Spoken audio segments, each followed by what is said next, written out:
باپ اور بیٹا روح القدس کے نام پر آمین۔ زندہ خداوند کا زندہ کلام۔ تکوین کی کتاب اس کا 14 باب۔ 4 بادشاہ اور لوط۔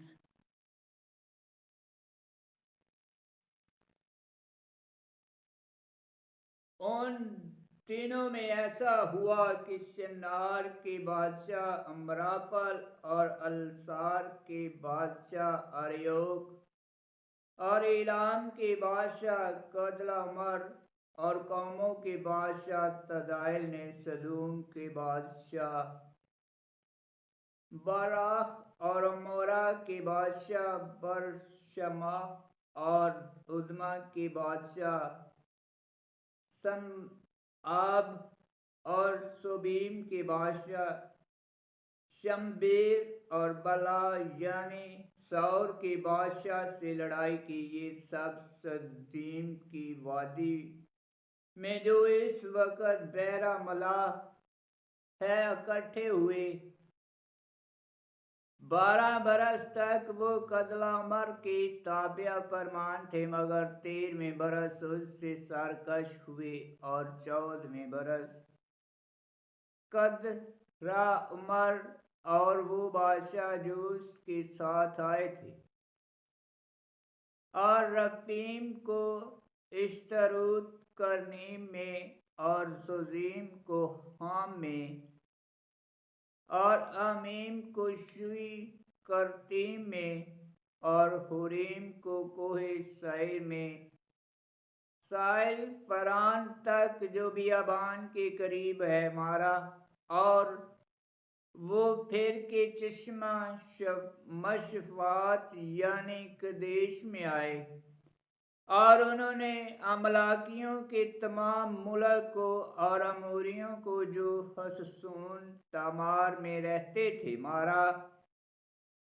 تب سدوم کے بادشاہ اور امورا کا بادشاہ اور ادما کا بادشاہ اور سوبیم کا بادشاہ اور بلا یعنی سور کا بادشاہ نکلی اور ان سے لڑنے کو سدیم کی وادی میں سفارا ہوئے۔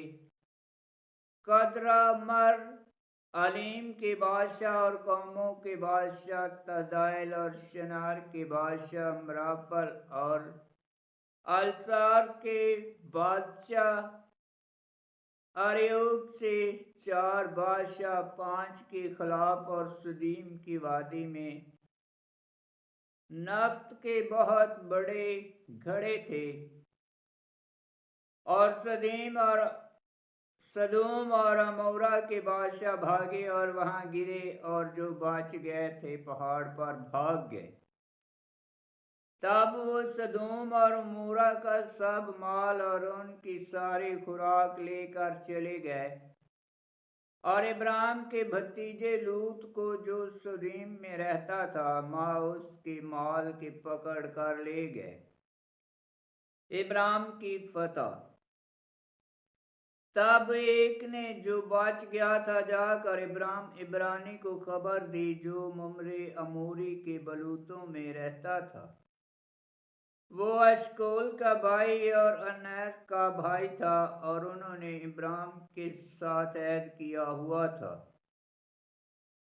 جب ابرام نے سنا کہ میرا بھائی گرفتار کیا گیا، تو اس نے اپنے 318 مشتاق خانہ زادوں کو لے کر دان تک ان کا پیچھا کیا، اور اپنے غلاموں کو گول گول کر کے رات کے وقت ان پر حملہ کیا اور انہیں شکست دی، اور حبا تک جو دمشق کے شمال میں ہے ان کا تعاقب کیا، اور سب مال اور اپنے بھائی لوط کو اس کے مال سمیت اور عورتوں اور لوگوں کو بھی واپس لایا۔ جب وہ کدلعمر اور اس کے 7 بادشاہوں کو قتل کر کے لوٹا، تو سدوم کا بادشاہ اس سے ملنے کے لیے شوی کی وادی تک جو بادشاہی وادی ہے آیا۔ ملکی صادق کا برکت دینا، اور ملکی صادق شلیم کا بادشاہ روٹی اور میں نکال لایا، کیونکہ وہ خدا تعالیٰ کا کاہن تھا۔ اس نے اسے برکت دے کر کہا، آسمان اور زمین کے خالق خدا تعالیٰ کی طرف سے ابراہیم مبارک ہو، اور مبارک ہو خدا تعالیٰ جس نے تیرے دشمن تیرے ہاتھ میں کر دیے۔ اور ابراہیم نے سب چیزوں کا 10واں حصہ اسے دے دیا۔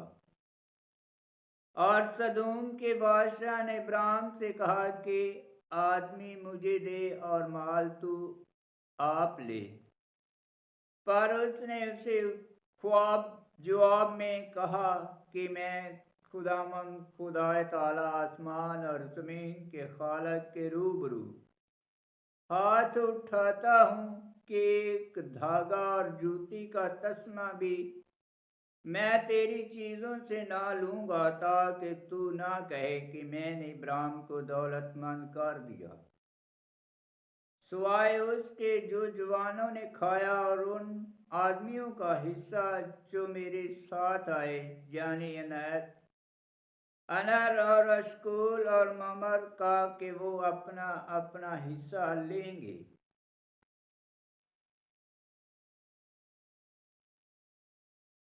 تکوین کی کتاب اس کا 14 باب کی 14 آیت میں لکھا ہے، جب ابراہیم نے سنا کہ میرا بھائی گرفتار کیا گیا تو اس نے اپنے 318 مشتاق خانہ دادوں کو لے کر دان تک ان کا پیچھا کیا۔ 14 باب کی 14 آیت، مصر کی دستور کے مطابق سب نزدیکی رشتہ دار بہن بھائی کہلاتے ہیں۔ لوط ابراہیم کا بھائی کہلاتا ہے۔ تکوین 13 باب 8 آیت، 14 باب 12 آیت، حقیقت میں وہ ابراہیم کا بھتیجا ہے۔ تکوین 11 باب 31 آیت، 14 باب 12 آیت میں لکھا، اور باب 14 کی 18 آیت میں لکھا، اور ملکی صادق شالیم کا بادشاہ روٹی اور میں نکال لایا، کیونکہ وہ خدا تعالیٰ کا کاہن تھا۔ اس نے اسے برکت دے کر کہا، آسمان اور زمین کے خالق خدا تعالیٰ کی طرف سے ابراہیم مبارک ہو۔ 14 باب کی 18 آیت، ملکی صادق خداوند یسوع مسیح کا پیش نشان ہے، اور اس کی نظر یوخرستی کی قربانی کی علامت ہے۔ مزمور 19 کی 4 آیت، عبرانیوں 5 باب 8 آیت میں لکھا ہے، آمین۔